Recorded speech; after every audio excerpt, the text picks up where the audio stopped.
Hello everyone.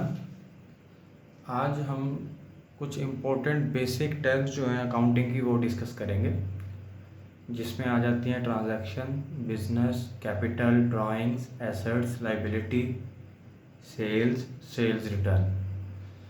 तो हमेशा study को कुछ एग्जांपल के साथ समझा जाए तो बआसानी स्टूडेंट समझ आते हैं।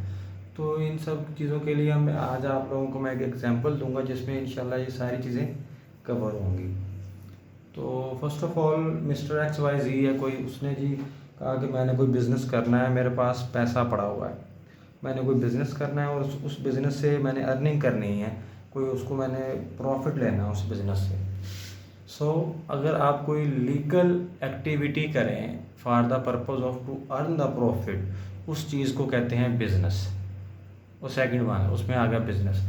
जब आपने बिज़नेस स्टार्ट कर लिया तो ज़ाहिर बात है आप लोग किसी के साथ डीलिंग करेंगे, किसी से रॉ मटेरियल लेंगे, किसी को अपनी जो गुड्स हैं वो सेल करेंगे। तो जो आपकी और दूसरे स्टेक होल्डर्स की जो डीलिंग होगी उसको हम कहेंगे ट्रांजैक्शन। आपने कोई चीज़ सेल की, उसने परचेज़ की, उसको हम कहेंगे ट्रांजैक्शन हुई है। अब वो ट्रांजैक्शन कैश पे भी हो सकती है, क्रेडिट भी हो सकती है। अगर तो आपको नेट पेमेंट करेगा तो ज़ाहिर बात है कैश ट्रांजैक्शन है।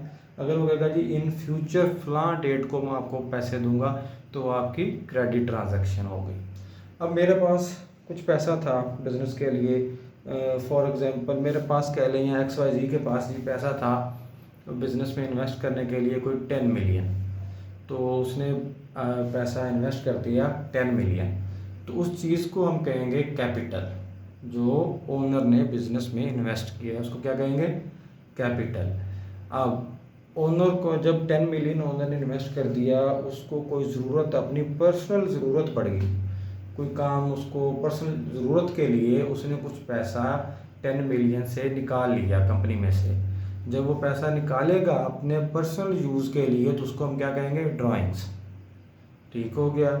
अब उसने देखा कि मेरे बिज़नेस में तो चाहिए था 15 मिलियन, लेकिन मैंने इसमें डाला है 10 मिलियन। तो 5 मिलियन मैं ऐसा करता हूँ कि जी मैं लोन ले लेता हूँ बैंक से या किसी भी जगह से। तो जो 5 मिलियन लोन लेगा वो उसकी लाइबिलिटी होगी, वो डेट होगा जो बिज़नेस पर ड्यू होगा। तो उस चीज़ को जो हम कहेंगे वो कहेंगे लाइबिलिटी। अच्छा, उसने जो टोटल जो उसके पास जो हो गया 15 मिलियन, और 15 मिलियन में से उसने कोई चीज़ें मशीनरी खरीदी, कोई बिल्डिंग खरीदी जहाँ पे उसने कोई प्लांट लगाना था, या कोई चीज़ें ऐसी खरीदी, कोई चेयर्स खरीदी, कोई टेबल्स खरीदे, कोई इक्विपमेंट खरीदे। तो वो उसका हो गए assets, economic resources of the business. जो वो थिंग्स गुड्स ऑन करेगा वो उसके हो जाएंगे एसेट्स। अच्छा, आगे अब उसका बिजनेस सारा डेवलप हो गया, सारा काम उसका चल पड़ा, उसने कोई गुड्स तैयार कर ली। फॉर एग्जांपल ले लें आप, उसने पेजेस की कोई फैक्ट्री लगाई है। अब उसने जो अपने पेजेस हैं उनको सेल करना है अपने प्रोडक्ट को। जो उस चीज़ को वो सेल आउट करेगा वो अपने प्रोडक्ट को, उसको हम कहेंगे सेल्स। अब उसने जो अपने पेजेस जो हैं वो सेल किए। जब उसने वो सेल किए तो उसमें से कुछ पेजेस जो डिफेक्टिव निकल आए। वो सामने वाले जो वेंडर था उसने कहा जी कि ये जो आपने मुझे पेजेस दिए हैं, या आपने जो मुझे जो अपनी गुड्स जो सेल की हैं वो डिफेक्टिव निकल आई हैं उसमें से कुछ। तो वो उनको वापस कर देगा ओनर को, कंपनी को। तो वो उसकी हो जाएंगी सेल्स रिटर्न। ये जो है बेसिक कंसेप्ट्स हैं जो बच्चे अभी स्टार्ट कर रहे हैं अकाउंटिंग को, उनके लिए बेसिक कंसेप्ट है। एक एग्जांपल के साथ आप इसको अच्छे से वीडियो को सुने, इनको समझें। अगर किसी को कोई इशू आ रहा है या कोई मसला आ रहा है तो वो कमेंट्स में ज़रूर बता सकता है।